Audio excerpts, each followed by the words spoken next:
before Day26 formed, some of you were actually in your own groups. Robert Curry and Willie Taylor.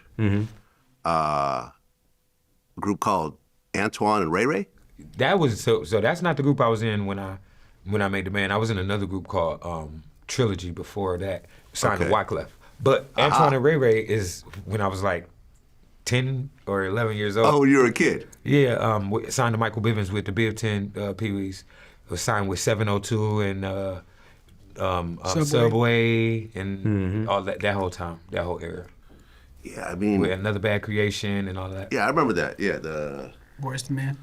Yeah. The East Coast Family? Yeah. That's what it's called, right? Yes, sir. Yeah, it was Boys to Men, ABC. BBD. I'm trying to remember like how the song goes. The East Coast Family. Yeah, exactly. And at the time we were signed to Motown. So right. That was just kind of my first kick in the door with the groups. And it was funny, we were just talking about that earlier. We was just bragging to each other, because Brian was in the group too, prior to this situation. We was just talking to each other like, man, my group would have kicked you.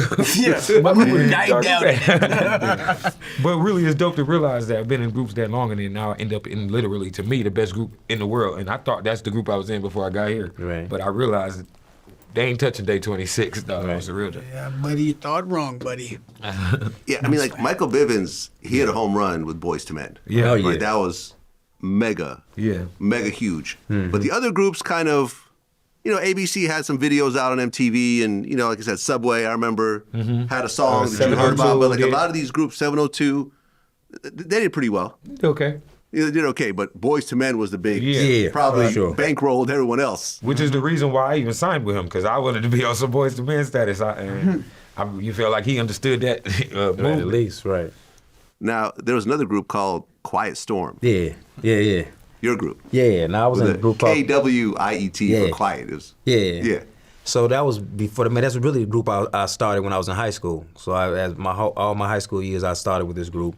And then after I graduated, we ended up getting a deal with Universal and having a song called Leave Me Alone. I seen the video. We did on BT, it was on. And then we did another record called Lights Out, Candles Lit that was getting kind of, popular in Midwest. So we was getting our feet wet, and then, through time, things happen, man. And I watched your actually met video him before I met you, bro. when I I was watched your video. I actually met him while I was on a tour.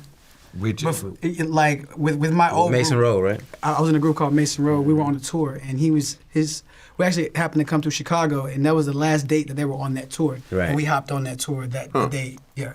So. Well, Brian. Yes, sir. You were actually signed to Mathew Knowles at one point. Yeah. Yes, sir. Beyonce's dad. Yes, sir. I've interviewed him a couple times. Real smart guy. Oh, okay.